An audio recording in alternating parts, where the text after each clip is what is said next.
Amal is basically a very large rod puppet.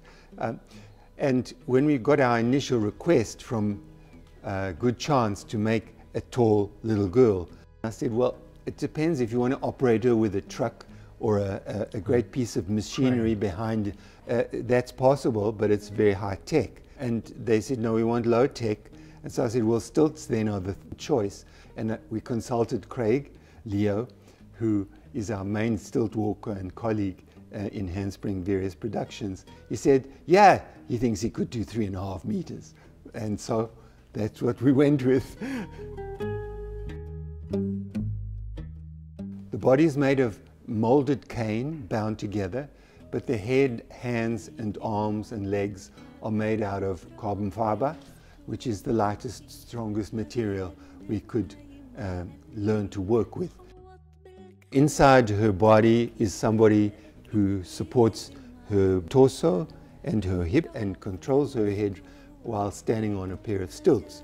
And her arms are operated by a left and right hand operator outside of her. And these three people have to think the same character. If the person inside on the stilts decides to turn left, the other two have to respond immediately as the arms would. So they've got to all think the same thought. We call that group mind.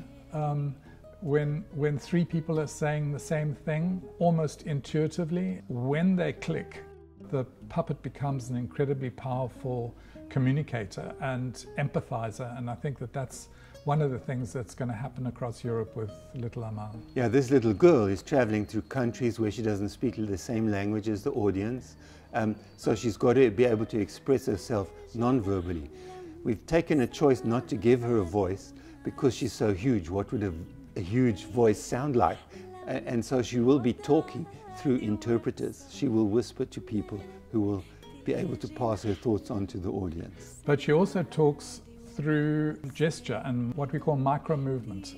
Small shrugs, little movements of the hand, a sniff. That's stuff that we've learnt as a puppet company over the years as a kind of a language, a body language that is just as powerful as words. So in the building of her, all of the movement is very low tech. Levers, poles, but she does have a little bit of high tech. She's got a tiny computer which operates her eyes, which means that with your thumb you can gesture with the eyes. They're a team of 10 or 12 puppeteers who will alternate with her.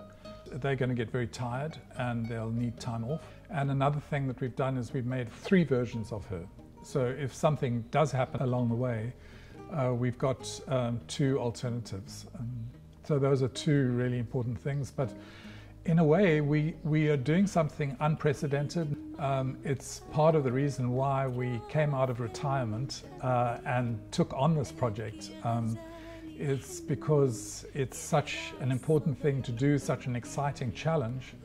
And for us, it was important also to come to terms with COVID and what COVID means. Our audiences are going to be outdoor audiences, so it's COVID appropriate in terms of theatre. The fact that a project like this exists is amazing because it's potentially a way in which all the countries across Europe can somehow become involved in what does it mean to welcome people who have left their homes, which is not something you do lightly. This is a little migrant child who has been forced to leave her home and who is seeking her mother. So the puppeteers really have to grow into who she is.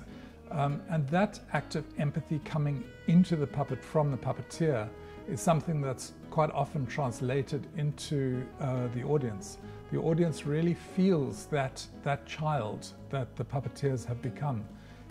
I can start to see the character that is building, and when I see her fully fledged as a little girl walking in the street in a strange town, that's what I'm looking forward to.